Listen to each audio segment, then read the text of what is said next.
Evening, guys. Hope you're well. I can see mics on either side, so you can please raise your hand to let us know you'd like to ask a question. We'll come to as many of you as possible.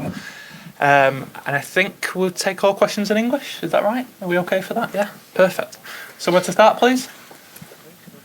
Martin? Yeah. Hi, Nathan. You since winning the Champions League in June, you won all 6 group stage games. Do you feel more confident as a team now you're the champions? Does it sort of change the way you approach the competition? No, honestly, I don't think it changes the way we approach the competition. I think we always been very focused on this competition. We always wanted to win it, wanted to do well. Obviously, last season we won it, but no, it doesn't change the fact that we still want to do the same, keep winning games and trying to go as far as possible. Not many clubs have been able to retain it. Real Madrid did it 3 times, but clubs have generally found it quite difficult. Why do you think that is? Well, because it's probably one of the hardest competitions in the world. I think, you have so many top teams who compete. So it's difficult. Sometimes it's over 2 games, and it can be hard. You have so many top teams still in the competition. So we have a game tomorrow first, and we have to focus on that, and then from there we go on. Hi, Nathan. Hi. Nevertheless, what would you say that you have as a team, as a squad, this year that you didn't have this time last year going into the knockout stages of the competition as a result of going on and winning it? Not much difference, to be honest. Look, the year before, we've been close. Before last year, we've been close all the time. I think we last year we had a lot of hunger to win it and to get to the final again, because obviously we've lost one before. But it doesn't change anything. It's still the same. We still have the same hunger. We have maybe the experience of winning it. Knowing how to finish games and win games. I think maybe that's the only thing what's different than because we finished off the final. But apart from that, it's not much difference. Hi, Nathan. At the weekend, Pep mentioned about the body language in the first half against Everton. How important is that for him? How much does he talk to you guys about it, and how does he communicate with you guys throughout a season to make sure that the vibes are good, that the body language is good? Yeah, he does mention it a lot. I think in our team we set our standards very high. So let's say like the last game when we play and we feel like we're not playing like we can play, and I think sometimes it can show what he says, what the manager says. Maybe it shows a bit on the body language, like we're not happy with ourselves, and but we have to take it maybe sometimes in another way where you can't always be 100%. We have to accept that, but by fighting, by still encourages each other, then you get still to the result we wanted. And I think in the second half, we showed that we gave everything, and even by playing not the best game, we still won the game. When you arrived, was there something that struck you maybe about how the group is at City compared to other clubs? I know in the summer when Kovacic arrived, he talked about it being a strong group. Was that something that you experienced? Yeah, and over the last seasons, it's getting stronger and stronger. I think it's an incredible group.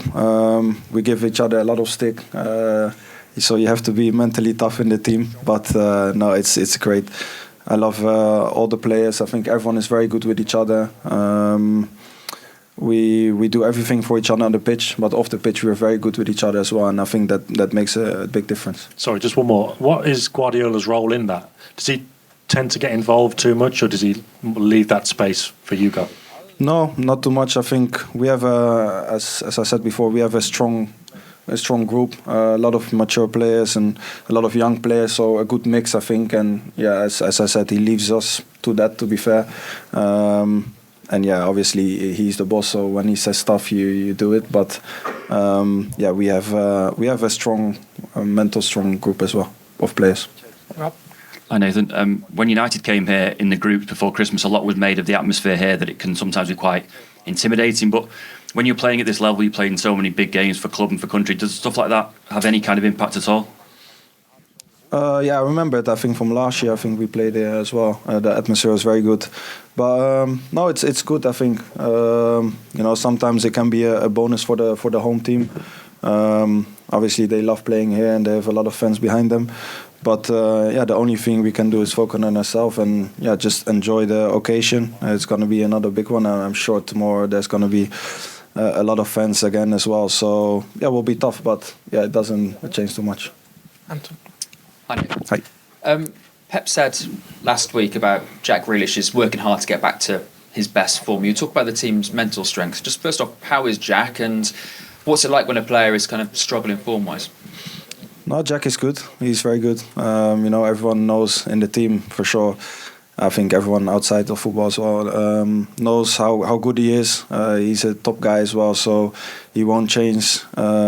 If he doesn't play for a few games, he will still work hard, give his everything every day. And I think that motivates us as well. Even though maybe he's a bit down that maybe he didn't play as much, he's still fighting in training, working hard, and I think that lifts everyone to see as well. Okay, you see, everyone is fighting for the space, and he's been doing the same. So I'm sure, he will play loads and loads of games. Is that how it works when you see a player of his ability not get into the team? You think, oh, wow, hang on, that could be any of us. Yeah, that's been since the first day I've been here. Everyone has to fight for their spots. The team is incredible. How many good players we have in every position. So you have to fight. It doesn't matter, what your name is or anything. You have to fight for your spot, and everyone will do the same. And he's been doing that so good as well. Compliments to him for sure. Thank you. Just at the front there, please. So, what is your impression of the Copenhagen team you are facing tomorrow and the state they're in at this moment? Yeah, we know it's going to be tough. Obviously, the group they were in the group stage, it was one of the toughest groups, and to come out of that, it shows what kind of tough test we're going to have tomorrow. So we have to prepare for that. We have to be prepared. Last season it was also very tough for us here. I think we drew. So we have to analyze them good. I think today, tomorrow, and then make sure we're ready to face a tough team.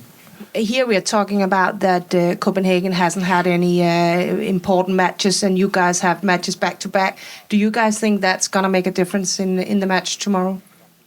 Well, difficult to say. I think every match is a match on our own. So obviously we are in a good rhythm at the moment. A lot of games, and it's been going well, so we're in good rhythm. But it doesn't matter tomorrow because it's another day, another game, and I'm sure they will 100% be up for it because it's a big occasion. So I think both teams will be 100% ready for it. Yes, Nathan, Erling has been honest about he really felt the pressure coming here last season, but he seems to cope very well. What makes him so mentally strong? Difficult, I think. He doesn't let anything affect the way he is. I think sometimes when he misses chances or things like that, it doesn't affect him. Next one, he goes again with the same confidence.